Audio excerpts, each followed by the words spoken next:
All right. Hello, everybody. Thank you for tuning in to the Survivor Millennium Park 3 cast assessment. This is the host and co-producer of Survivor Millennium Park, Dylan. Super excited to dive into this cast today. But as a twist this year, I wanted my co-producer who helped assemble this cast join me to share our expectations and predictions for these players. I'm excited to welcome. You know him from Survivor Millennium Park 1. He was gonna go crazy and he did, and now he's here today. Zach, how are you? I'm doing so good, Dylan. We decided we needed to step it up for this season. We need to really get some twist in there. Nobody more twisted than me. So, Everything about this season is bigger and better. The challenges mhm, are better, the twists are better. So to make the cast assessment better, I was like, we need to bring mhm. in another perspective on this, you know? Yeah, we needed to improve this. This was the one area that was really lacking. Exactly. Yeah, exactly. So for those tuning in, we're recording this 5 days before filming. So this is just our expectations. I guess if somebody drops out at the last second, we'll have to film this for an alternate. But assuming that you don't hear any weird cuts, let's just assume that this all got recorded at the same time. At the time that this airs, it'll be public information that this season is fans versus favorites. None of the players know that. The returning players know that there are returning players, but I haven't told them how many returning players, so they don't know is this they know it's not all stars, but they don't know is this like captains, is this like half and half. They have no idea what to expect. So I figure, Zach, we can start with the fans tribe. I'll let you take the lead with your analysis of each of these players, and then I could jump in and provide some additional commentary. Uh, because you led the casting for the new players, which was extraordinarily helpful for me, and I hope fun for you. Did you like getting to know these people? Yeah, I mean, this is such a fun and interesting group to have put together, specifically for something like a fans versus favorites, specifically with what we have planned for this season. It's interesting enough to think about this group as a tribe, but then how they're going to interact with these people who we've gotten to know from the season themselves, and then getting to hang out with them after. These are such exciting and interesting new people that it's going to be magic every moment. I really think so. I'm so excited for this whole cast we've put together.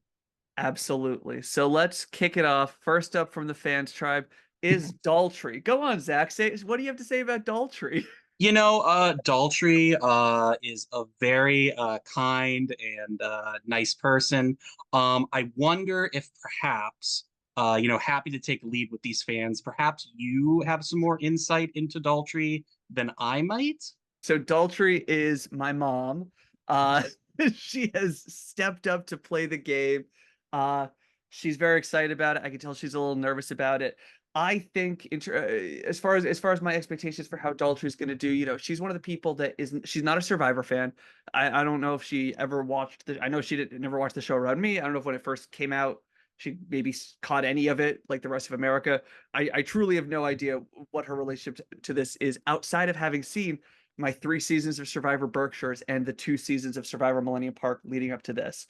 Uh, so as far as where do I anticipate Daltrey fitting in with the tribe?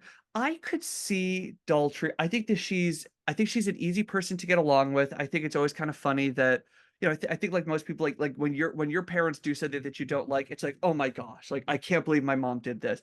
And then your friends interact with your parents and they're like, oh, your mom's awesome, like your mom's super cool. So I think that Daltrey's actually going to very likely fit in well with this team.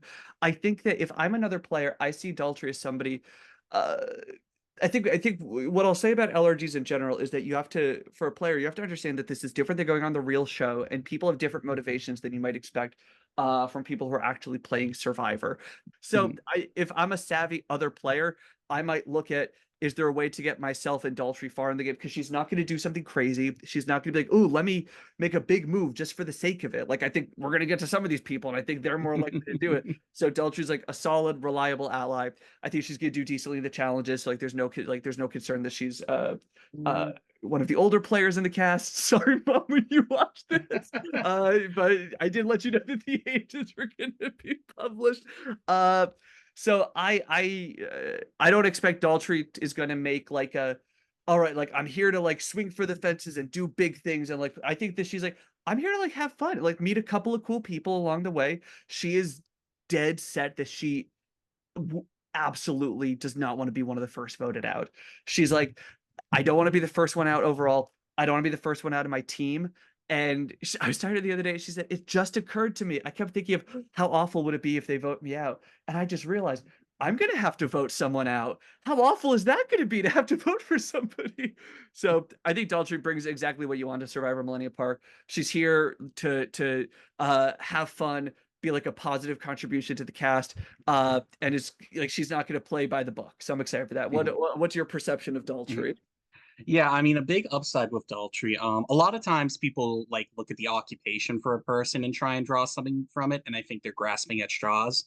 But with Daltrey as a social worker, I genuinely think this is a job that has a lot of skills you need that naturally translate to Survivor or to LRGs, like having to be, outgoing and sociable, having to get along with all different types of people, having to like keep a cool head in what can be intense situations. And I think with Daltrey, it's just a matter of like finding her footing and figuring out like how does this game work and how do these alliances form? How do you go from vote to vote while potentially having to lie to people? If Daltrey can find her footing and figure out how she wants to play this game, I really don't think this will be a problem for her. I think she can do incredibly well. I don't, like you said, she's got that cool parent vibe, which I think you need when you're an older person in these games. And I really don't. I'd be surprised if she got sniped just because she's older. I think she's gonna fit in with everyone really well, and I'm excited to see how it turns out. I am too. I know that unlike Jason, who is my brother who played on season 2 and tried to keep it secret that they're my sibling, Daltrey's making no secret of it. Like she even jokes, she's like, well, the first time that these people hear us laugh together, like they're gonna know I'm your mom. Like, what am I gonna do? Like lie and be like, oh no, not me. So I could see that benefiting her, that people that I think that people will be kind of charmed by that, and it removes that element of, wait, so what is she doing here? It's like, oh, she's Dylan's mom. Like that's kind of fun. Like, sure, Hmm. let's work with Dylan's mom. So, Hmm. all right. So that's Daltrey. It wouldn't be a fans versus favorite season without the one, the only James. It doesn't mean anything to anybody yet, but I'm excited to talk about James. So, Zach, I'll let you go first for James. I mean, I'm so excited about James. James might be like out of this whole cast, the person I'm most excited to see play, just because like Totally. he's someone who I think really wants this. A very like genuine super fan, just of Survivor, but of Survivor Millennium Park. Someone who has been messaging Dylan about it and watching along since the inception of the show. And just like such a fun guy to talk to about how he feels about Survivor, about how he feels specifically about Millennium Park and being in this game and how to approach it. Not someone with any experience in the live reality game field. So someone who, we talked about finding your footing. He's going to have to figure out how he wants to play this game, but he's earnest and excited to play this. And I think he's someone people can really get along with. If he approaches this and just shows that fun loving side, if he shows how much fun he's having, people will be drawn to that. People will be charmed by that, I think. And I think he can really ingratiate himself in any type of alliance by just being himself. And that's just, looking at it from just a one try perspective. But when those interactions with those favorites occur, like, I'm really interested to see what happens. Is he going to be referencing things that happened on these previous seasons? If anyone is, it's going to be James. And that's exciting to me. Absolutely. And I don't want to overstate James's fandom, because I think when I had a phone call with him, I made a comment about like, oh, like you've been so supportive, and he was kind of like, oh, like he kind of remembered the previous two. So, but James, I know James from Discord, where I post like the links to the episodes, and he, ever since episode 1 of season 1, has left such thoughtful, insightful, kind, funny comments. He lives right near Millennium Park, so he was like, what the heck? Like my favorite TV show, like a fan version of it, is being filmed like at a park near me. Like, what are the odds of that? So was bummed that, I mean, I don't remember why he wasn't on season 2. I don't think he applied, because he would have been a lock. So I'm really thrilled to have him here. Uh, with super fans of Survivor, it's always a question mark of like what happens once they finally get to play in person, and it can go that they are so it means so much to finally get to play Survivor that they can play too cautiously, and then they just sort of get moved along. Sometimes you see the super fans who kind of get that like big move itis, and then they do something that sort of spirals out of their control. I find James I'm might sitting right here. be sitting right. Who could I possibly be referencing? Uh, I wonder if James might fall in the category. He doesn't strike me as like an I need to be in charge type of person. So I could see him maybe close to maybe similar to if you took Tom from season one, but with a little bit more background of the game and the game structure, where he's just very easy to get along with, very like people want to work with him, people loop him in on plans, and then if he can get to the end and sort of seal the deal, James could have a really compelling argument to make. I will always cheer on James because all those years ago, he sent you a message about knowing firsthand how awful the Millennium Park Hill is. And Yes, he I will, validated it. yeah, I will always cheer him on for speaking the truth and telling you what you really need to hear, you evil person. He spoke truth to power. Yeah, but I really think, I think people easily can end up charmed by James and wanting to work with him. And that's all it takes sometimes. And if he just finds himself in the right alliance, I definitely see him being a key part of it. He's someone people I think are going to be willing to listen to. He's not super type A, which helps a lot in these games.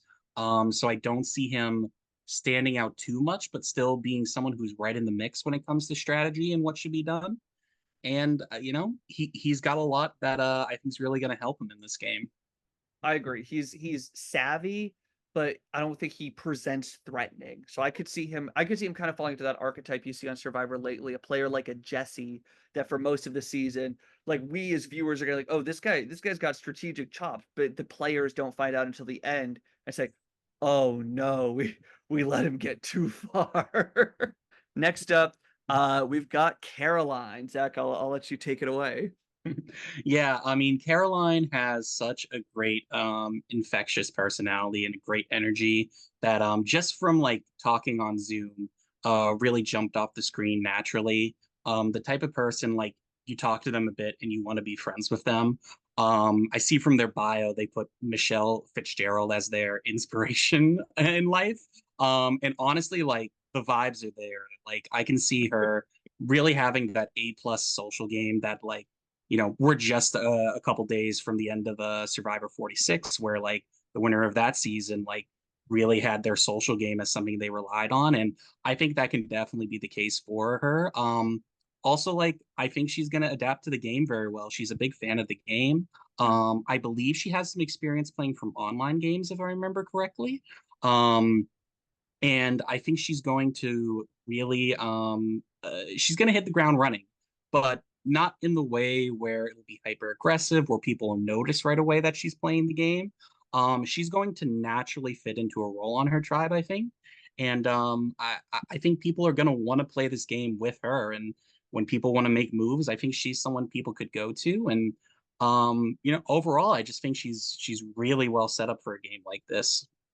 I totally agree. I think Caroline is a really strong winner contender. I met Caroline at Johnny Fairplay's Boston watch party for Survivor 45 when she came right up to me and said, "Are you from Survivor Millennium Park?" And like one, obviously, I'm impossibly flattered when anybody recognizes me from this, but two, just like the extrovertedness, just like, oh, I think I know that stranger at the bar from something. Like, let me go like start it, like strike up a conversation. Like that kind of energy goes so far in a game like this that is 36 hours long. Like you just need to be a person that people are like excited to be around for the entirety of it. And I think that she uh yeah, huge Survivor fan. So like she gets what's happening, but I don't see her as the type where it's like threatening what a fan she is. Hmm. In reality, I've learned she is a big fan. So I think that Hmm. she's gonna have a lot of fun with this. I think she's gonna.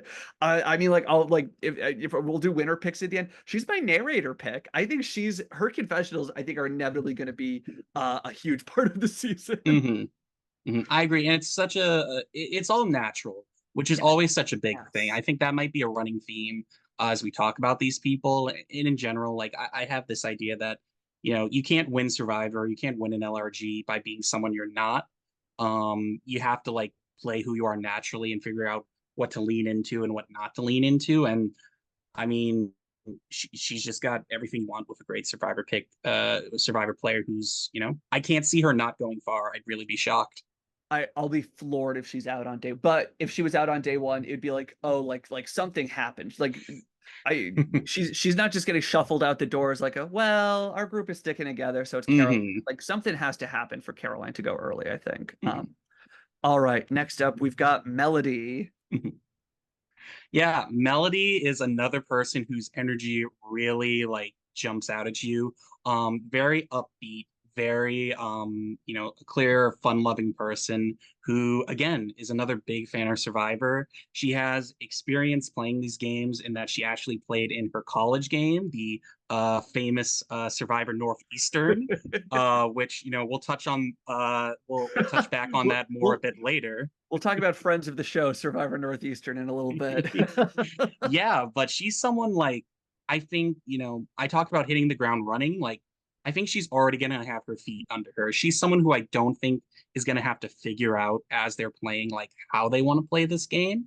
I think she's someone who knows how she wants to play this game. I think she is gonna have that good balance between being an outgoing social person who people are naturally gonna get along with and also just like wanting to know what she wants to do for votes. I think she's someone who can really rally people around her to make something happen, but not in a way where it comes off as frenetic, desperate, or just too high energy or too intense that Yeah. you don't want to go along with the plan. Like she can convince people to want to vote with her, and she's someone who I think people can approach for a vote if they need to make it happen.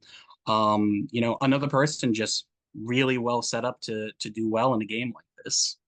I completely agree. I see Melody as a very compelling strategist. I think that she's going to be, I could see her being a specific type of leader on the tribe. I think that, both seasons we see, I mean, look at any of the seasons we've done. I think it's kind of easy to identify like who was the team captain by the end of the day. And I could see her fitting that role, but in a different way than maybe like Eric or Emma or any of the other players that have kind of fallen into that position in our previous seasons. I think that uh she could slip by if people are just kind of caught up in like I really like working with Melody. She's great at strategizing, she's really pleasant to be around.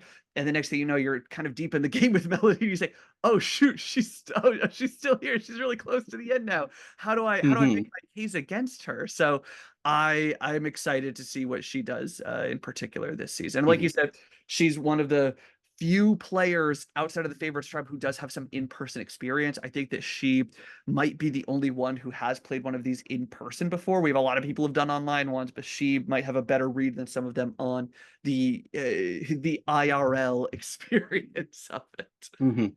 Yeah, I think there's some players who like are a 10 out of 10 in some category, like a 10 out of 10 strategic player or a 10 out of 10 social game. And I look at Melody as almost like nines across the board, which is maybe better than, having one type of thing where that you're just so good at that it stands out. Like I think she can kind of do it all really well. And I will not be surprised if she's sitting in the end. Yeah, I agree. I agree. All right. Next up, another kind of a wild card player to me, and we'll kind of get into it. Josh, what do you think of Josh, Mhm. Zach? Yeah, I think wild card is the right term for it. Josh is someone who, in my interview, I really saw two halves of this person, where I saw the genuine, goofy but sincere side of him. He talked about, what these games mean to him. He is someone who has played one of these games before, as well as playing online games. And like he genuinely opened up about like what these competitive experiences mean to him. And like how he's able to like find himself, what motivates him with these games, and while still having like that really fun, goofy energy you might expect from someone who like a JohnTon or something like that. These characters you often see in these games. But there's also the side of him that is a huge gamer, and that is a really interesting contrast to have in one person. And I'm really interested to see how Josh approaches this game. I mentioned before that I don't think you can win these games by being someone you're not. And I Mhm. think Josh's road to success is leaning in to those natural, goofy, fun, sincere side to him, while still managing like the gamer side that really wants to play. He's someone I could see really trying to make big moves, and he's definitely someone who could pull it off. But it's also a case where it could end up, blowing up in his face, which I know a bit about. Um, and I'm really interested to see where Josh lands in a game like this. I think, if he describes himself as goofy, sensitive in particular, and that's like a good set of personality quirks to have into a game like this. People like to play with people who stand out to them. We talked about like with Lizzie and like how in contrast to other players, Lizzie will stand out, and Josh can stand out if they let themselves play naturally. If Josh tries to go too hard at any point, I think that's where I'll start to fall apart for him. I think that's a really good point. The way I was thinking of is I think Josh wins the game if he stays on top the entire time. If he can maintain that for an entire 2 day game, I think the minute Josh falls into the underdog position, I think that's either him being voted out that round or the following round. He doesn't strike me as a player that can kind of slip by a couple of rounds. I think once Hmm. he's being targeted, I think he's gone. I think that his uh like what he brings to the game is so different than everyone else. Like I always see him on Instagram, like rock wall climbing, like clearly a very athletic guy, like really big personality in the audition tape and in the casting. But like you said, once I was talking to him one-on-one just over a phone call, definitely got more of the gamer side, and a little bit of like how does he navigate sort of like more strategic conversations. See, I see Josh. I think if Josh makes it to the end, then we say, oh, like he made it look too easy. He really ran the whole thing from start to finish. And if he goes out before that, I think that it'll be in kind of like a big moment kind of exit. So it'll be like a real like, oh, they got him. Like they had Hmm. to really get their act together to get him. So Hmm. Yeah, I think you hit the nail on the head that like if things start to go wrong, the second Josh panics and feels like he has to do something, I think that's when it really starts to go wrong for him. We see with players like Julia, for example, in season two, like oftentimes the best way to survive long term is to lay low and let the other people feel like they're the ones who have to do something and let them take each other out. So I want he has the ability to do that. He has the ability to lay low if things are going wrong and rely on his personality to carry him through. I just don't know if that's where his mind will go. So that's what I'm gonna be keeping an eye out for. during my phone call with Josh before giving him the official cast offer, he let me know that he had an observation or feedback about previous seasons, which was that the players in the previous 2 seasons never really nothing really big happened with any of the idols that were put into the game. Season one, okay, they blindside Emma with it, but that was a little bit more of like a mind move on Tony than anything that actually impacted the outcome. Or an attempted like mind move on Tony to make him think that something had happened. As season two, they could have just voted Jeff out, but they decided to play the idol to kind of make it a little bit of a moment. So we really haven't seen, and other than that, an idol never got found. Eric goes home with an idol in his pocket. We really haven't seen anybody like take advantage of the advantages. And on a season like this, spoiler alert, that have a couple more advantages that we've seen in the past, I will be interested to see if he sort of sees that as like there's something a little bit more here to play with than the previous 2 seasons. Let me be the one to play with those. All right. Now for a player who I am so excited about, Lizzie. Yeah, I loved talking to Lizzie. Lizzie is someone who I think is so important to have on a cast like this because there we talk about with like Melody or people whose energy really jumps off the screen, whereas Lizzie has a natural, nice, chill energy in contrast to other people, but in a good way where if there's someone in this game who is exhausted talking strategy to people, running around during some of these scrambles, I think Lizzie is someone people can really confine in. Lizzie is someone who people can go to like just relax and enjoy their time with. What time you do have during these games. I think Lizzie will really excel, especially like when a tribe wins a challenge and they're able to actually relax around camp. I think people will really be drawn to them. And I think that's a huge asset to have in these games. People just liking you is the first step to people wanting to work with you. And when people are building alliances, I think Lizzie is someone who they're going to look at and go, yeah, I absolutely vibe with Lizzie. They're a fan of Survivor. They became a fan of Survivor after filming, of course, for Survivor Millennium Park season 2 and have just binged so much of the show. So they know how to play this game.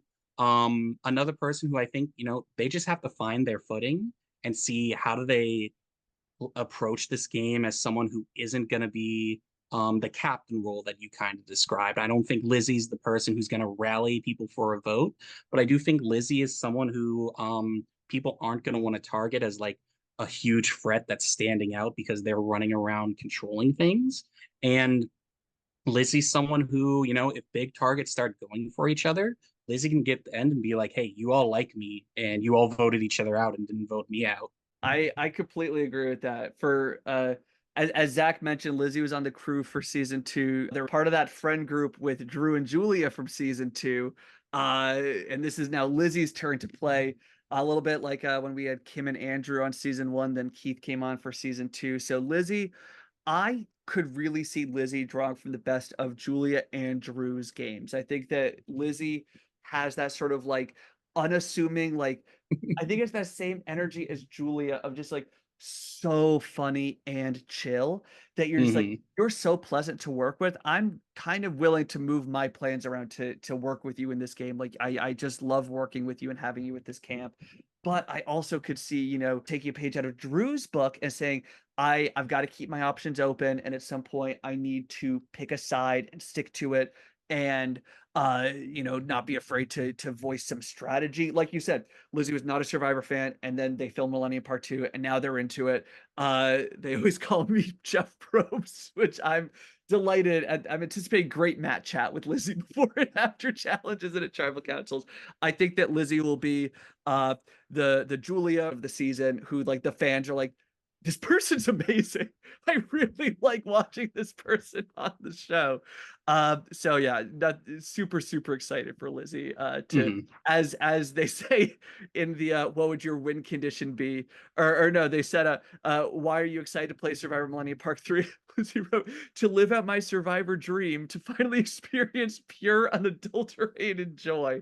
Yeah, you mentioned Drew and Julia, and that friend group is like the reverse Hans family, where it's just such a green flag. Like, oh, you're friends with them? Like, yes, I like you. Like, clearly you're a good person. So yeah, I think and I mean, who knows how much just the advice of someone who can actually win this game, and someone who almost won this game, can help you going into a season like this. I agree. I just hope that if Lizzie doesn't make the final four like Drew and Julia did, I just hope that they'll all stay friends. All right, last up on the fans tribe, we've got Brian. Brian was someone I had a lot of fun talking with. We're checking off a huge checkbox because we've got a certified lawyer coming on to Survivor Millennium Park who's going to have to lie about his job so it doesn't seem too threatening. God, I hope he still does it when he's actually out there. You're I going to think have to cut this he's part like out. he's like the same age as Jake and Charlie too. So we have another Boston lawyer playing Survivor, as any good season should have. I'm so excited. Yeah, I mean, again, I mentioned with Daltrey, like some of these jobs, the skills don't necessarily carry over.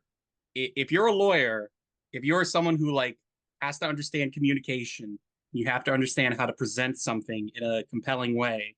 If Brian is in that final tribal council, like I think he's got it. Not just for the gimmick of revealing that he's a lawyer if he chooses to save it for that moment, but just like being able to present his case.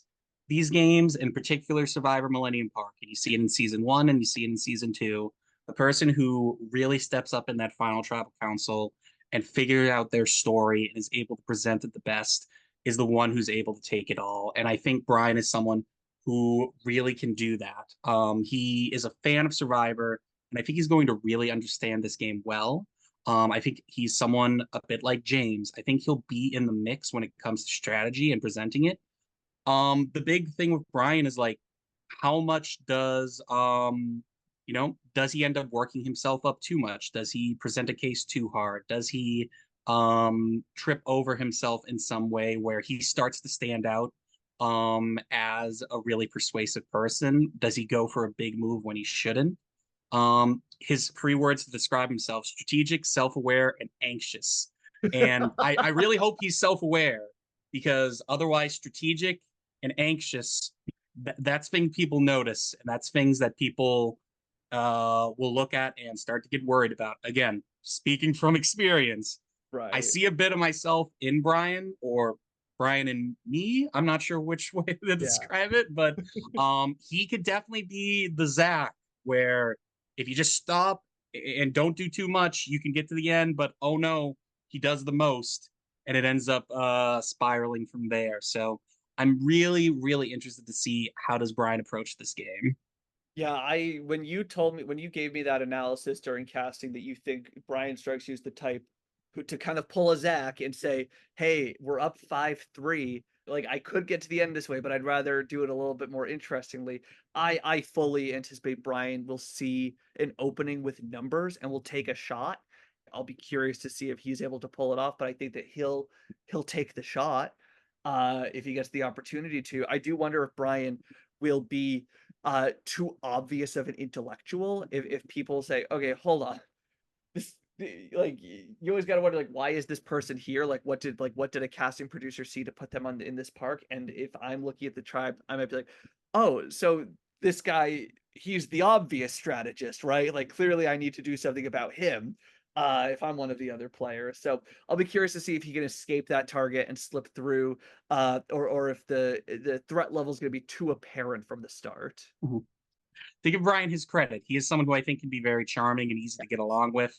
As a lawyer, he talked in my interview about how he was just at like a corporate attorney's position and was losing his mind in that type of work, and ended up leaving it for something that's a bit less luxurious, but also is a lot more of legal work that he's passionate about. And those type of green flags, like those translate in a game like this. And I think people could end up, if he does try to make that move, maybe he can pull off what I couldn't, and maybe he can fulfill the Zach The prophecy. prophecy. Yeah, maybe he can really be the one to finally pull off the hashtag big move. Hashtag big move. All right, Zach, any final observations or predictions for the fans tribe? Any interaction you anticipate? Is there anything looking at this group that you want to put out there for a pregame Mhm. prediction? It's really tough to predict how things could go with this group, because you got a lot of people. I mean, we always try and cast people who are we avoid the red flags. We're not casting for Big Brother type drama. We're casting people who are interesting and fun to watch play and play together, but we're also casting for people who like we're gonna want to hang out with when this is all said and done. Yeah, really. Um, so I don't see anyone who stands out as like this person is not gonna get along with everyone, which creates some really interesting dynamics once they actually do start playing. If they go to that first tribal council, I can't say for certain who is in trouble in that situation. I've got some people who are at the top of my list for who are going to be like that tribe captain you described, but I couldn't say for certain who it could be. I can't say for certain it might necessarily be Melody. Maybe Josh, James, and Brian form like the Gamer Bros Alliance. Who knows? I really don't know how this could turn out, and that's very exciting for this group. And that's just talking about them as a single tribe. Totally. One thing I want to see is Daltrey putting together that Lizzie is a Stonehill student. Therefore, Lizzie and I were classmates. Does Daltrey make the connection of like, my son, like, let's work together in a way that Jason didn't do by being like, I don't know Dylan. I barely know the guy. Like, if you're friends with Dylan, I don't know you. Is there an opening there? I look at, uh, we've got most of the crew here is like early 20s, couple mid 20s, Josh a little over 30, Daltrey's just over 60. So age wise, I could see Caroline and Melody linking up, like two young super fans who are like the same age, who are really excited to be in this game. I could maybe see them being the center of power in the tribe. Um, but I'll be curious. This tribe, I feel like every other season I've had a pretty good read on like where the center of power is going to be. This one's I'm having a harder time reading where it's going to sit for this group. I agree. You mentioned Daltrey and Lizzie. Isn't it more likely that Lizzie's like, oh my God, you raised Jeff Probst? Like, he's my hero. That's a good Like, point. thank you. I will Yeah, do anything to make sure that you do well in this game. that's a good point. I could see a couple of people say like, "Wait a minute, you're Dylan's mom. Let's work with you." Especially when they find out that I'm the one that records them voting. What are they gonna do? Write my mom's name right in front of me? Come on, guys, show some class. Show some class. Famously, people are kind to your family members.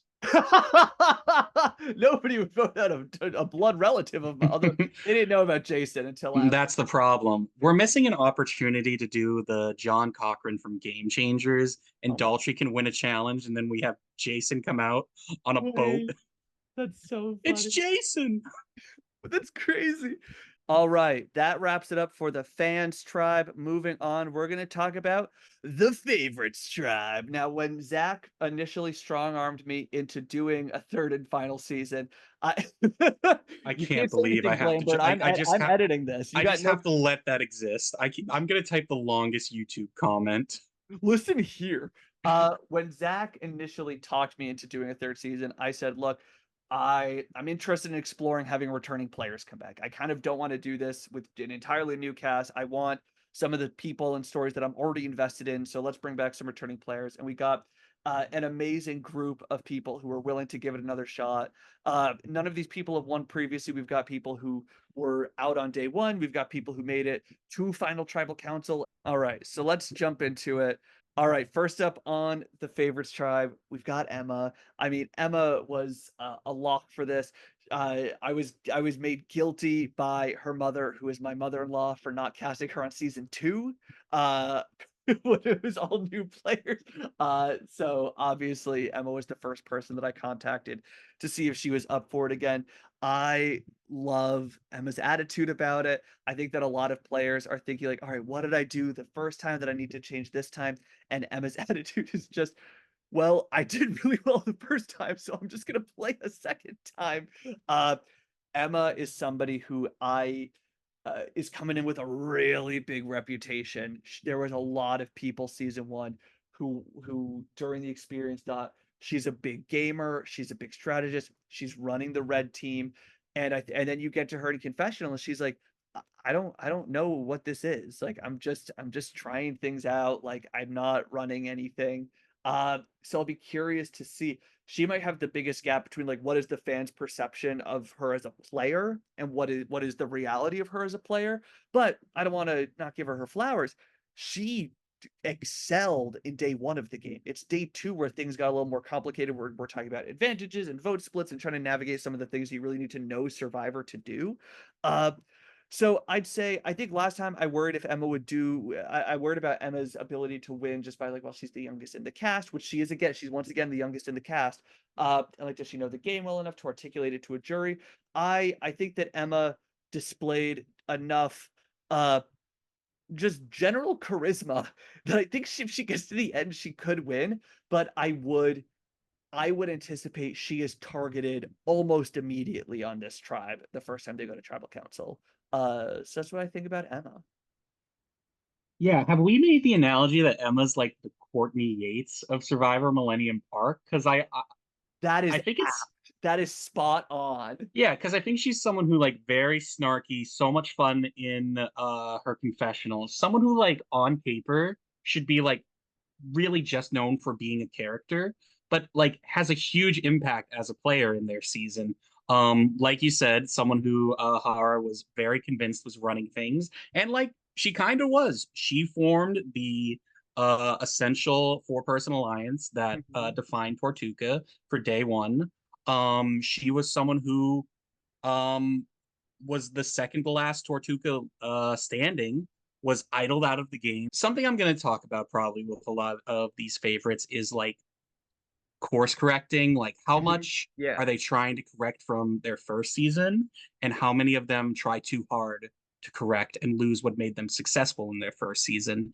Emma's someone who like I don't think we have to worry about her trying too hard to correct from the first season, and like that's a good thing. Like she was in Final Five season one. If Tony doesn't win immunity. She makes it to Final Four. Who knows what happens from there?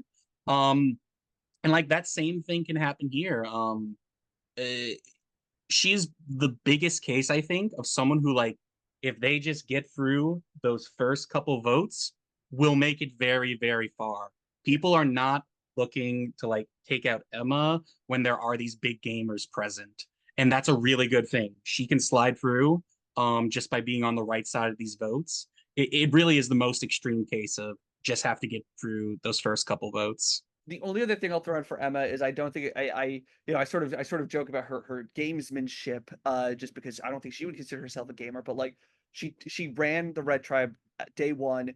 Like I think Tony and Andrew, who like you'd look and be like, oh, those are the strategists on the team. It's like Emma called the shots, and they were all just like, okay, yeah, I guess we'll just go with Emma's plan. And then day one or day two, when her allies betrayed her, she flipped the script on them at the final six and just stone cold voted them out, which I do think it's now a known entity that during that final six vote where she flipped on her allies, watching the footage, she avoids eye contact with them through the entire episode because she's just lying to their faces. So Emma does have a tail that is now a known entity. So I don't know if she'll be able to slip by again, uh being dishonest to players. I don't know. Speaking firsthand, like I think there's something disarming about Emma because, Hmm. like, oh, whatever she says is going to be genuine. Yeah. Like, Yeah. unless she's straight up lying, like, unless you're looking for that complete obvious lie, like, I think you're going to be able to trust whatever Emma's saying, and that's very disarming. It really is. I wonder if you go back and watch the scenes where she's lying to Andrew and Tony. I wonder if they're just pitching things that she's like, yeah, totally, totally. Like Yeah, and I uh, I could see that same thing happening. Everyone getting so caught up in themselves that like mhm. they're like, oh shit, we never targeted Emma. Never targeted Emma. All right. Next up, uh nobody remembers this guy, but we had to bring him back anyway. JohnTon from season one of Millennium Park. Zach, as JohnTon's biggest ally, do you actually want to kick off the JohnTon conversation? Oh, I mean, it's difficult. Just like, what can you say about a true genius of our time? I mean, this is a man who subtly manipulated me into just completely ruining my game because he wanted to get himself father, and only because I'm such a mess did he ever end up getting voted out. I mean, JohnTon is JohnTon. Like I'm so glad he goes by the nickname JohnTon because like you need something unique to describe this unique individual who we all love so much. And if you don't love JohnTon, stop watching. Get off. You're not welcome. Like get out of here. JohnTon's the best. The An icon, the mascot of Millennium Park, I dare say. I mean, 100%. it's difficult not to be charmed by JohnTon if you're me, obviously. And I think people are gonna like JohnTon. The big question mark with JohnTon is like, how does he do when it comes to the game? And I'm really interested to see like how much does JohnTon go from having played Millennium Park to coming back and trying to correct on what he perceives as his mistakes. Like, how does JohnTon does he try to play this game more strategically? Does he make more an effort to make sure he's in a majority alliance? And what does that look like? And how do other people respond to that when I don't know if I didn't know JohnTon from all these years, like still hanging out with him after season one. If I just watched season one and then came back in this season and he was like trying to genuinely talk strategy with me, like I don't even know what I'd do. It's like if a cartoon character like started reading an AI script, like I really don't know how people might respond. And maybe it'll be good. Maybe they'll be like, oh yeah, I mean it's JohnTon. We don't have to worry about him. That can be a really good thing in these games. People think they don't have to worry about you and you can slide by. We've talked that with a lot of players who like there are big personalities who might try and all take each other out. And similar to Emma, like, are people worrying about JohnTon if they can get to other players? I mean, even my season, like, I happen to have immunity. If I don't have immunity, I get voted out, and I don't know if they're voting out JohnTon the next round in that double vote. So I'm just so excited to see, what this is going to be. I'm so interested. I wish I could just follow him like over his shoulder to see what everything's like. It's going to be amazing no matter what happens with JohnTon. I'm glad you said that, Zach, because I did buy a GoPro so that we can get the JohnTon POV on the season. Let's go. I can't wait to see the first person flip. Oh my god, yeah. Everybody just gets like vertigo and passes out watching the footage. No, I mean JohnTon is like the definition of like character over player. He like he found himself as number 5 in a 5-person alliance season 1. So like he contributed enough to make it through a couple of votes where he was being considered to be voted out on day 1 by his tribe, gets through. Uh and I wonder how it'll sit with him that I think a lot of these other players, it's like their role, like the way that they got far was like, oh, they kind of like ran things to a capacity. JohnTon was 5th in that group of 5, and I don't know if he knew that until after the season. And I wonder if that stuck with him a little bit. And he's like, okay, next time I play, I don't see JohnTon as like now is my time to like run things, but I do wonder if he wants to take more agency this time. But I do think it's underreported that there was a moment in season 1 where Kim, Tom, and Justin had to think, can we beat JohnTon at the end? Like, even if the 3 of us consider ourselves to be very savvy strategists, is he just so charming that if we run things and we say, oh, and like I brought JohnTon to the end, that people say, well, you blindsided me and lied to me. JohnTon was sweet and a delight to be around. It made me laugh. So I'm going to vote for JohnTon to win. I mean, people the people in my life who like kind of like half watch this, like they know about JohnTon on it. Like I'll be curious to see the perception of him among people who haven't met him personally, being the season 2 players and uh the fans. Yeah, if we talk about lions and hyenas, I think JohnTon would just like start wondering which one he can like beat in a jiu-jitsu, which one he I can wrestle with. JohnTon, Uh would you consider yourself a lion or a hyena? I could take a lion or a hyena. yeah, yeah. I mean like it's JohnTon. Like if he gets to the end, like are they not going to give it to him? Are we not going to rig the votes? Like I don't know if we should say this on record, but like we're rigging the season for JohnTon, right? The only JohnTon thing I'll say is during season 1, I thought there was this nice moment where the blue team is like sitting around strategizing, and he's not a big Survivor fan, so I don't know if he had a ton of reads on the other tribe, but he asked really interesting questions. Like I think he asked Kim for her analysis of Andrew. It was like, would you consider him a good competitor? Like JohnTon is he's paying attention. You might think, oh, he's doing flips, he's punching trees, like he's listening. And sometimes being the person who listens more than contributes gives you a lot of power. Uh, so yeah. Excited for our boy. He's in a group chat with me and Zach, so obviously we're rooting for JohnTon. All right. Next up, the fallen angel of Survivor Millennium Park 1, Tony. 3rd place of season 1, 3 individual immunity wins in a row. All he needed was one final challenge to seal the deal. The sole remaining member of the doomed Tortuga tribe almost made it all the way to the end. I mean, Tony must have a target on his back coming into this. I don't know if it's fair or not when people say he won a bunch of challenges. It's like, well, he won like a word search. Like, well, he won like a ring toss, and like not, there's challenges that are of that caliber again. So the fact that he's good at them could help him again. Uh, but He I do was on his church basketball team, the though. Don't church forget. basketball league. Exactly. I do think it's underreported that Tony was also an extremely savvy strategist, and that the Hara tribe, he was really integrated into the Hara tribe to the point that I believe he was the only one, Zach, that you approached when you tried to blindside Kim to try to loop her in. And like there was talk of like, well, do we split the votes? Do we loop Tony in to be part of a vote split at the final 8? So he really integrated himself well strategy wise. uh I do wonder if Tony, you know, it's not easy, but to look at him as the underdog of season 1 and say he would have won, that's one thing. I'll be really curious to see if Tony ends up in a power position this time for the first time in Millennium Park. How is Tony as the overdog, or is it top dog? I guess it's top dog. How does It's Tony? not overdog. It's not over till it's I think over, it's dog. up dog. What's up? Wait, what's up, dog? Nothing. What's up with you?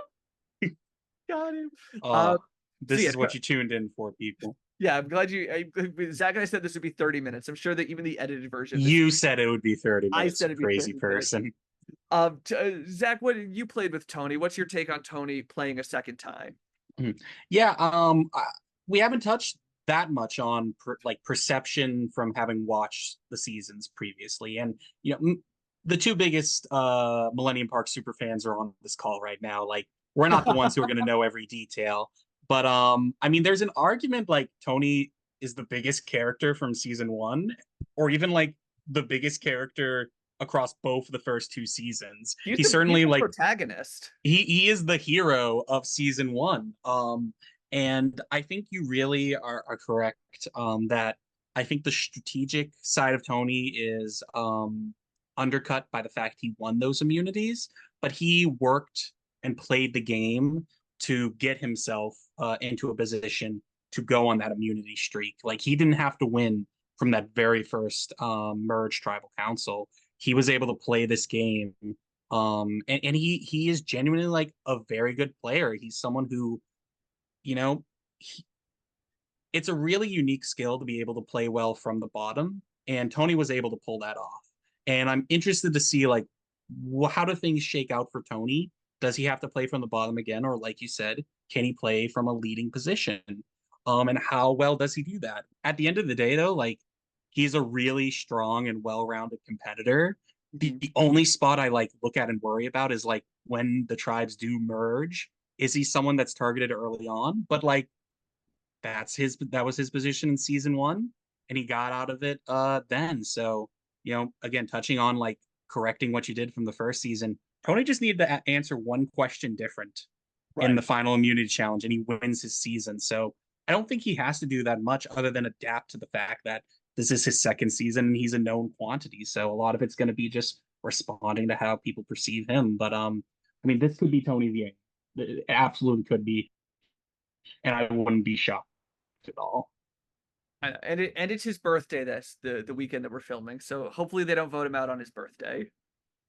That is a there is definitely an allergy curse when it comes to birthdays. I swear there is a lot of people who get voted out on their birthdays and LRGs. So he might be in trouble. He told me he's not going to tell anyone it's his birthday, and then if he gets voted out on the first day, he's going to turn around and he's going to be like, "Thanks for ruining my birthday," or he's going to be like, "Could you guys at least sing to me on my way out?" Which, what a guy! I know. I do wonder if Tony might have an uphill battle this season. One, he's seen as a threat. Two, he's seen as like so likable, such like a good heroic player. Yeah, he's super likable too. I don't want to gloss over that. Like, he's really great at Super the social likable. game too. Like, I, he will get along with people really well. I just wonder if somebody who like only knows him from watching his season is like, I got betrayed by Tony. Like, he's supposed to be the nice guy. Like, why did he lie to me? Like, do you Hmm. feel extra betrayed when like the hero votes you out? So next up, Zach, I don't know if you've any experience with this player. She came in fourth in Survivor Millennium Park. She went on to do extremely well in another LRG. It is, of course, the queen of Millennium Park herself, Kim. Not familiar with the name. Are you sure this was my season? Oh, my mistake. Moving Yeah, on.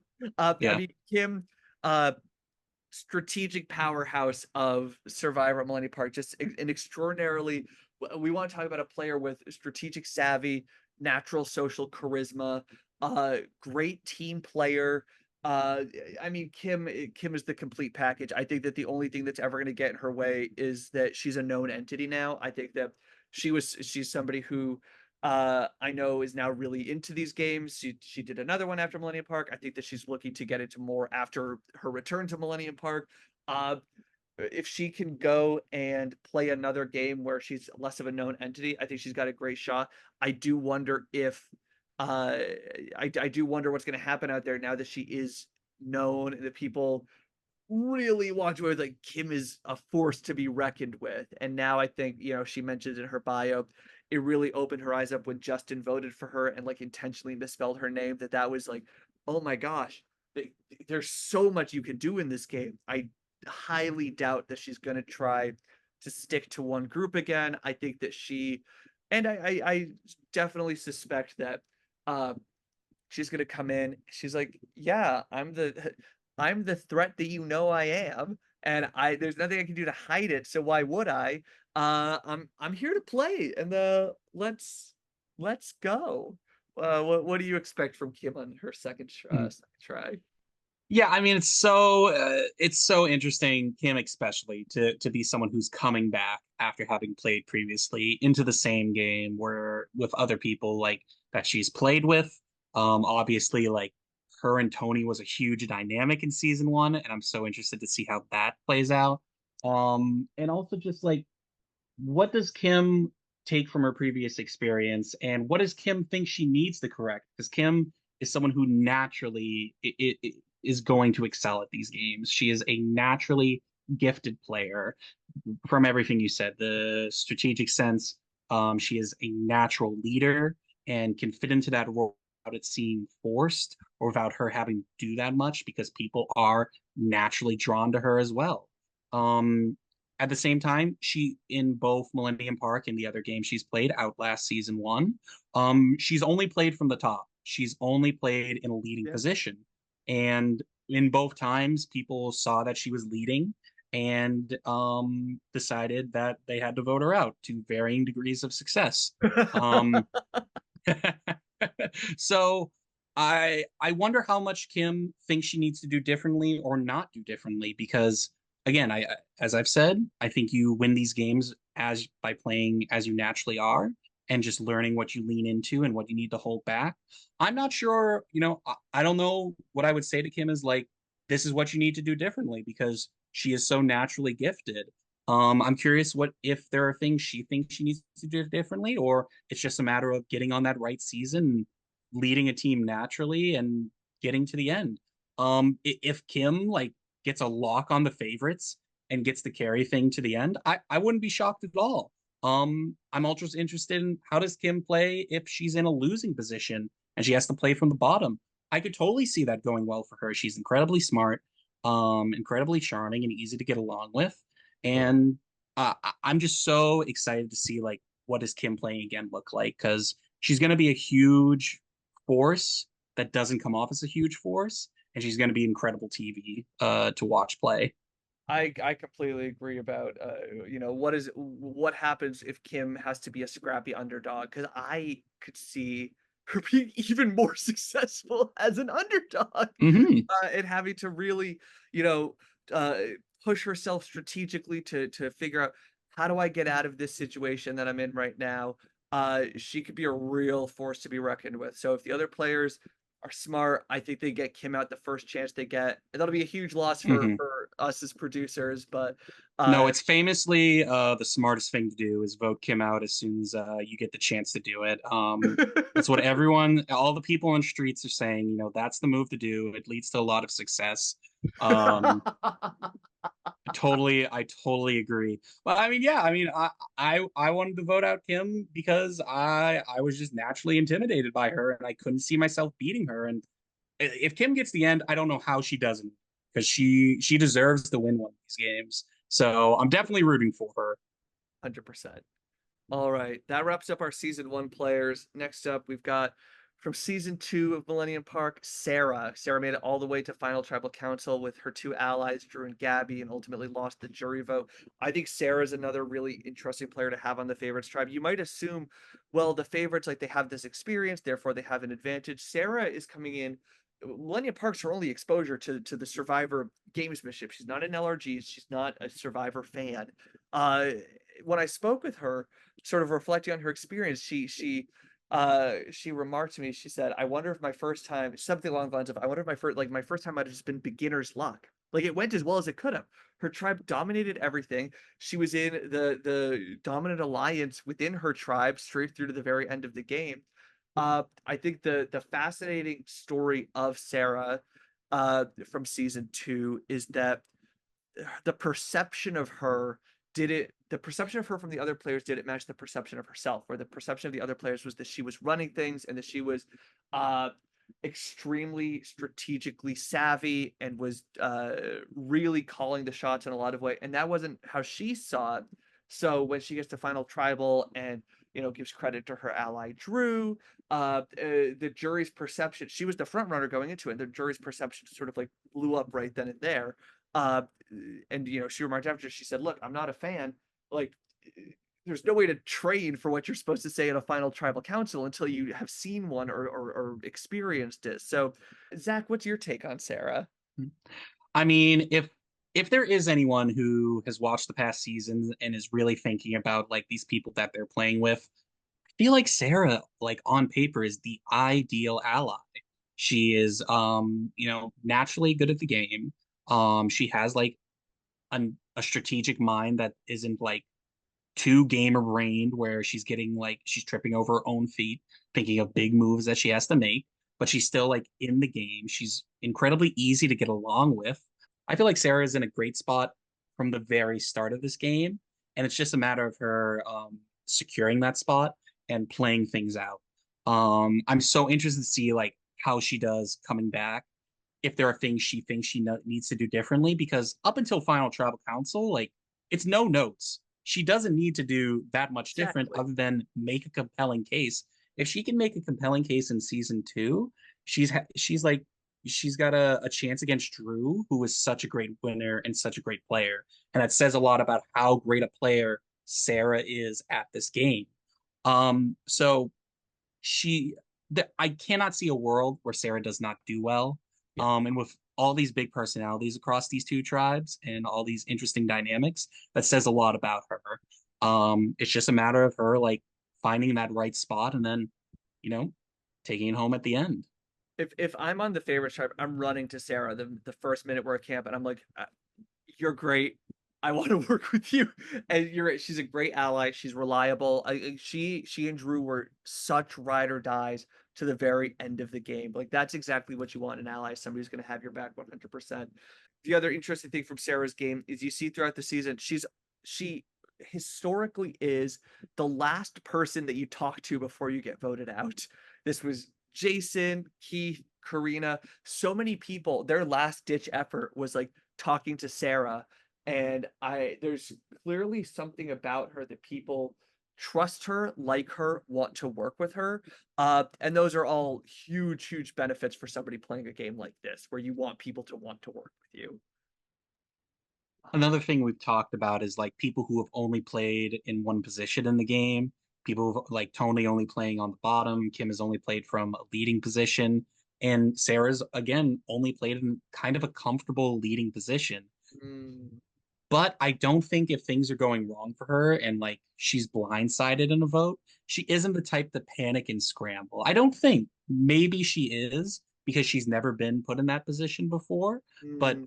just, looking at like the skills she's bringing to this game, she's well equipped to do well even if things start to get rocky for her. I don't think it's a one and done with like with some players where as soon as things don't go their way, it's you're running down the clock until they're voted out. She can recover from a bad position, and there's a lot of roads to the end for Sarah. I agree. I think she could get creative if she's in an underdog position. Uh, Speaking of players who had to play from the bottom for the entirety of their game, we have Corina, the only player here who's already been voted out twice. Corina was voted out day one of Millennium Park, returned at the end of the day, and then was voted out in the middle of day two. Corina simply never found her footing on season two. But we want to talk about the hero of season one was Tony. I think the hero of season two might have been Corina. All she does is she tries to uh, you know, I think back to like the Jason boot all the way at the start of season two, where Karina says, "Look, I could play with my head or my heart, and my heart is telling me the right thing to do is to work with Jason. That this is the person that I want to work with."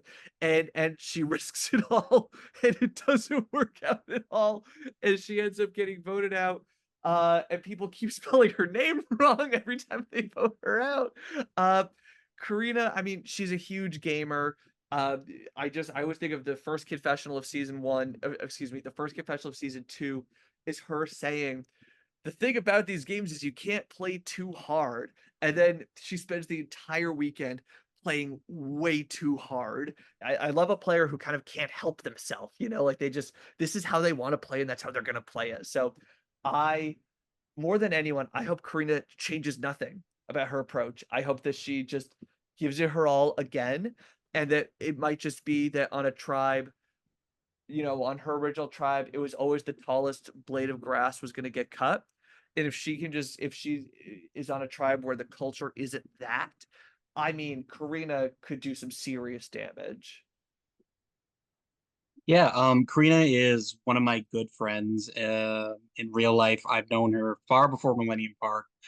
We went to high school together. We've been friends for I think over 10 years, which is overwhelming to just to consider that that much time has passed in my life, but that's besides the point.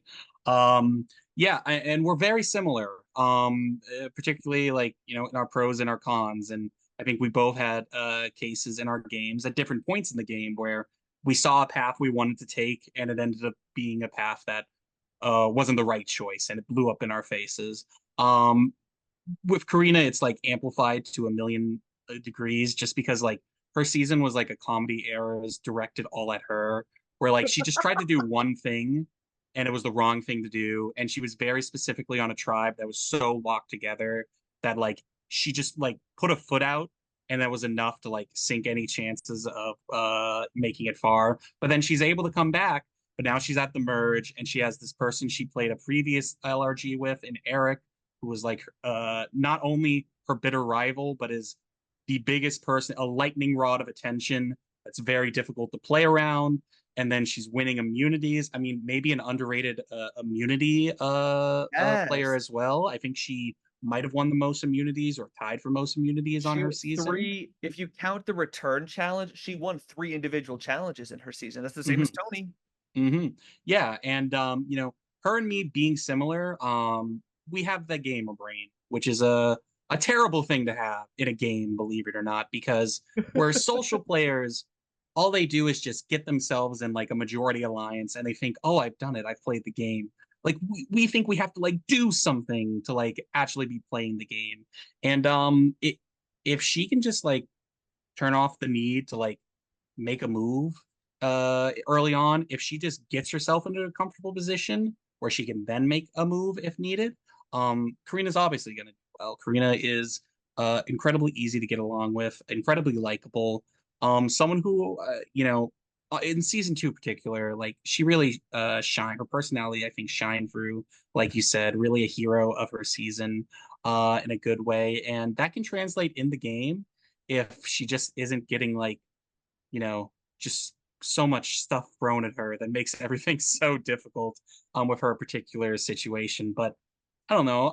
What are the chances there are two seasons in a row where like just the most insane shit is going wrong for her? I mean, we've got JohnTon in the season, so this is a pretty calm group of people that she's playing with. What could possibly go wrong with this season? But no matter what, it's going to be entertaining. But Corina absolutely has all the tools to do so well in this game. Um, you know, we just haven't had the chance to see it. You know, there's a different world where if one challenge goes different or she just doesn't decide to stick her neck out, she's a part of that core group and is a central part of the core group. I really think so. And that's absolutely what this season could end up being. Yeah, I completely agree. Karina is such a big question mark to me. Like one of the players I'm most excited to see. Well, what happens next? Like Karina's story is so good in season two, where she gets voted out on day two, and she says, "Well, it hurts when it happens twice." You know, you get voted out two times. Uh, I can only hope. I think that whatever happens to Karina in this game, it's going to be huge. Whatever she does, it's going to be big. I can only hope that her lesson from season two is not, well, let me make myself smaller and play to everybody else's game. I can only hope that it's like, well, how do I make them play my game? Mm. I last time, if Karina's lesson was like that, she had her foot off the gas at all, then that's amazing TV, and I think that we're all going to be better off for it. I mean, no matter what, she's gonna be a star because she is a star. She's the best. Most highest confessional count across all of my Millennium Park seasons, Karina.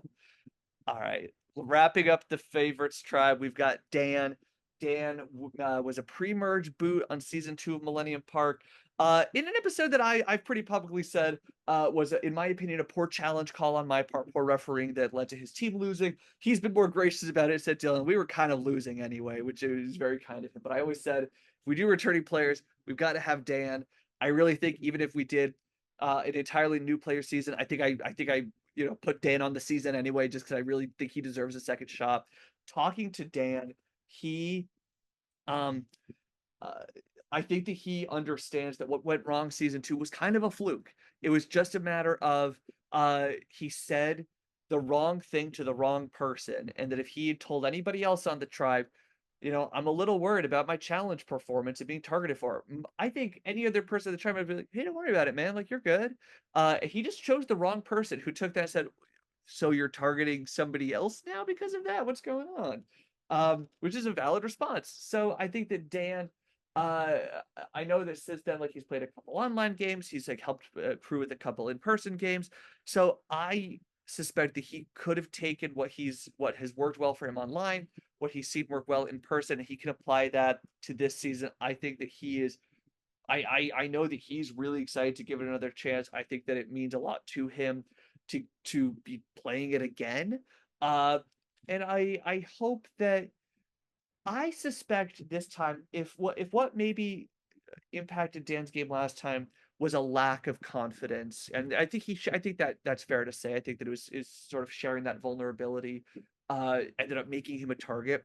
I think we could see a bolder, more confident Dan who says, "Look, you guys all made it very far and are known threat entities. I'm still a little bit of an unknown other than like I'm like a nice reliable guy.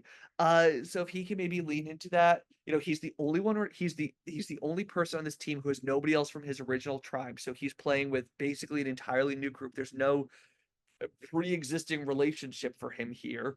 Uh Dan, I think, gets to start with a little bit of he's bringing the least baggage into the season. And I think he could really excel because of that. Yeah, I think when you look at like the pre-merge boot coming back, like just on paper, it's like, why is it this person compared to all these people who made it so far and got so close? And I think Dan is just a great case of like a few particular things all went wrong at once, where this person who otherwise 9 times out of 10 is succeeding really well in this game, just can't make it to a merge or a late game or something like that. Dan is very naturally well set up for a game like Survivor and LRGs. He is very easy to get along with. He has a good strategic mind for these games. I think that he's going to get along well with his tribe, even among these 6 big personalities who all are their own different type of what if stories. Dan is such an interesting what if because he never got to have all those big moments. And I think this really could be the season of like Dan just getting himself in a comfortable position, everyone really wanting to work with him, and Dan actually getting the chance that most of the time he's able to get. I think Dan is just more than anyone else on the favorites. He's going to be able to play this game naturally. And I think Dan playing this game naturally leads to success. I'm gonna shoot my shot right here. Dan's in the final five. Damn. All I right. I think Dan's in the final five. I think that he's hungry for it. I think that he is. I think he's driven. I think that Dan actually is in a very good position. Going back to that lions and hyenas talk, I think that he is maybe a lion in hyena's clothing just because the only thing they know about him is he was pre-merge. Like that's not fair to like these games are so luck based that you can't base an entire opinion of somebody on that. I could see like if we want to say like the group that's more like strategically savvy, and the group that's less strategically savvy, like Dan could go between either one and decide the tone of the favorites tribe. That's my bold prediction for Dan. Looking at the favorites tribe overall, just for a couple other bold predictions, I mean, it'll be immediately like you got to wonder like Sarah and Corina who wanted to work together season 2 but just couldn't. Like, do they get on the same page this time? You've got Tony and Kim pitted against each other by Justin. Do they say, "Hey, real recognizes real. Like this time, let's make it happen"? JohnTon, Kim famously screw you, Zach and John when she voted out JohnTon. Does she say, "Hey, JohnTon, look, you tried to get me, I got you. Let's let bygones be bygones." Emma tried to work with Kim, it didn't work out. Emma and Tony worked together all day one, vote each other out at the first merge tribal council, and by the end of the day are the last two from their tribe and have to work together. Uh, there's a lot of interesting dynamics. among these tribe members. Mhm. Uh, any observations for you or any predictions for how it could shake out? Yeah, I'm glad it's not my personal bias that's influencing me, having played with the four season one people. But these are like the four incompatible season one people. They Maybe two are. of, yeah, maybe two of them team up, but like, look, just on paper, the fact that there are four season one people, I really think is completely irrelevant. There is no, my jaw will be on the floor if this first vote for the favorites tribe is just along season lines. And I think that's great for the season two people because I think this is three people who can get along really well, even though Sarah and Corina were kind of their own rivalries. It was almost like a bittersweet rivalry that I don't think they're looking to repeat. I agree. How do Tony and Kim, are they like, we're the big players, we got to team up, or are they like, oh dear God, they're playing this season? I really don't know. If I was to make one like tribe like prediction, if I was to make one, what is the word? Call out. What is the word Uh, I'm looking you for? you gonna shoot your shot? No, no. If I were to make one call out, just looking at all these players together, it's the fact that I really think the season two people are going to be able to get along better than these four from season one are going to be able to. Yeah, I think you're right. I don't see the season one players working together unless out of total Yeah, necessity. some of them maybe like, but I think in a way these season two players could have their pick. I, I think that I think when I think of like what could happen if they go to the first tribal council is I'm like Tony or Kim get targeted for being threats, or Emma and JohnTon get targeted because the other five say, "Hey, we're the gamers. Like, let's get these two out." Hmm. Like, I could see it going. That's kind of my what I'm seeing for this group. Uh, Hmm. all Completely right. agree. So Zach, that brings us to the end of the cast assessment. I think let's wrap it up with each of our winner picks. Do you want to go? I know who my winner pick is. Do you want to go first? May I suggest a winner pick from fans and favorites? Okay. Because I just feel like this is such a great overall cast, and there's these clear distinctions. I think we're Yeah. doing ourselves a disservice by making ourselves pick only one. I think that's a good I think that's a good one. I'll tell you which one my overall is, but yeah, we can Mhm. do one from each tribe. Which tribe do you want to start with? Let's start with the favorites since we're just Yeah, we're finishing with them. all right. Do you want to go first? I think I need a second to my winner pick was on the fans, so let me think Mhm. for a second who my favorites winner pick Mhm. would be. Do you know who yours is? Mhm. Yeah, yeah. So if I were to say, if we were to start with the favorites, my winner pick out of this tribe, I don't think I could pass the season by and not pick Corina as my winner pick, knowing her so well personally. Like she really is so well equipped for this game. And it's just a matter of like, do a few things go right, and does she do a few right things to set herself up? Going back to what I talked about, God, what, an hour and a half ago about finding your footing. Corina really just needs to find her footing and she will be able to excel at this game. I truly believe it. And I think coming off a season where the ground was always being taken out from under her, I think I imagine that's what she's really going to try and do in this season. And I think it's going to go really well. You scoundrel. Karina was going to be my winner pick from this group. All right, so are Yeah. you also going to win a pick, Karina? You get Karina. Dan is my winner pick from this tribe. I think that he's coming in with the cleanest slate in terms of very little baggage from his previous season. Um, I think that perception of him is going to be favorable because you meet him and he's just like a very sweet, lovely person, like an absolute delight to be around. I think like the rest of the favorites say, "Oh, damn, that's crazy that they got you at pre-merge. Like you're awesome, man. Let's work together." I think he links up with the fans who say, "Yeah, dude, you were really nice on that season. Like I'd love to work with you." And I think that what he's told me is that what he wants out of the season is if not to win, he wants to do something that has an impact on the end game, which I think is a really fascinating goal to have and one that I'm really interested to see what he does with it. I don't think that he's gonna let himself be in a position where his fate is decided by like, well, I guess we'll see what my allies do. I think if he loses, he's gonna go down swinging, and I think that he's got the skills to make it to the end, and I think that he's got the story to be at the end and say, look, guys, like I was the pre-merge, like I was the favorite who got out pre-merge. Like I had to fight my way here. I came in with no relationships, and I had the most to prove. So I'll go with Dan as my winner pick from the favorites tribe. But Yeah, if I'm I sorry, go think if ahead. you run, I think if you run the season like 100 times, Dan's got probably the highest average placement out of all the favorites. I think you're right. I think that's a good observation. But my one true winner pick above all, it's Caroline. I am all in on Caroline. I think I already said she was the narrator of the season, but now having talked to her, I think Caroline's the winner of the season.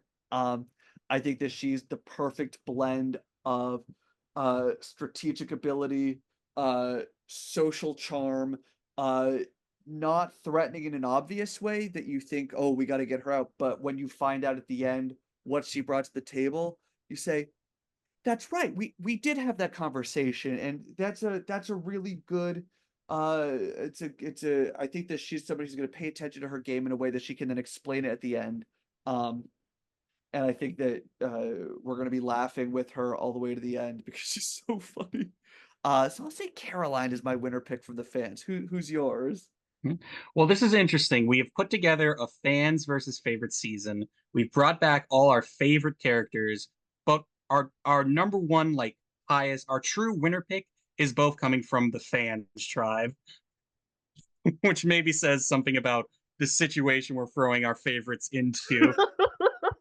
But it's and it was close for me with Caroline, but my winner pick has to be Melody. As I talked about earlier, excels in every aspect in this game, but isn't so great in anything that I think it's gonna make her stand out in a way where she's gonna get like targeted or sniped.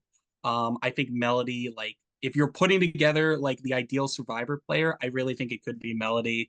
I think she's going to be a core part of any alliance that's on this initial tribe. Whatever situation she's presented with as the game develops, as the tribes merge, she's going to be able to actively play and figure out how to maneuver through this game. Um, she has that experience of playing an in-person game before, even if it was a college game where however Northeastern does this, however they manage classes while also playing Survivor. Really? She has the experience of talking in person with people about this game. I just think she has it all for what she wanted a winner pick, and I think this is really going to be her season.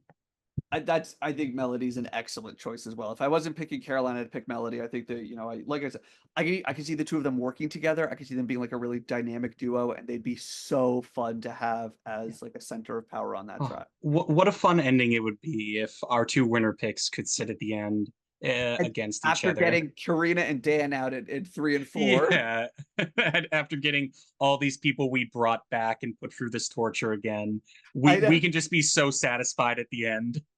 Usually the point of a fans versus favorites season is that the fans are like cannon fodder, and you just sort of put them in there to give your favorites more screen time. But this time we're like, no, I think the fans have it actually. No one can say we rigged this season. No one can say we Uh, rigged it. if the fans lose, they blew it. If hear that, fans, yeah, I'm not gonna ring the season when my mom is on it. My God, Zach, anything else about any of our 14 players? If this is a boring season, they really blew it. Yeah, it's on them, not us for assembling them, planning the game. It's on Yeah, them. yeah.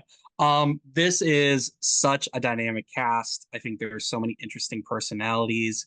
I don't know how they're all going to interact with each other, and that's very exciting. I don't know how they're going to play this game together, and I can't wait to see it all play out, especially with knowing what we have planned. Oh yeah, Um, oh this yeah. is going to be so much fun. I couldn't agree more, Zach. I think this is the first time, both seasons, I could see an argument for why anybody would win, but this is the first season where it's not hard to make arguments for any of these people. All of these people, I think, have a real shot, and there's like very legitimate and feasible paths forward for any of them to end up at the end and be the winner. So we'll see what happens June 1st and 2nd when we film this in 4 to 5 days. and this will come out in 2020. And I hope that you'll enjoy the season. Thanks so much for watching. Bye.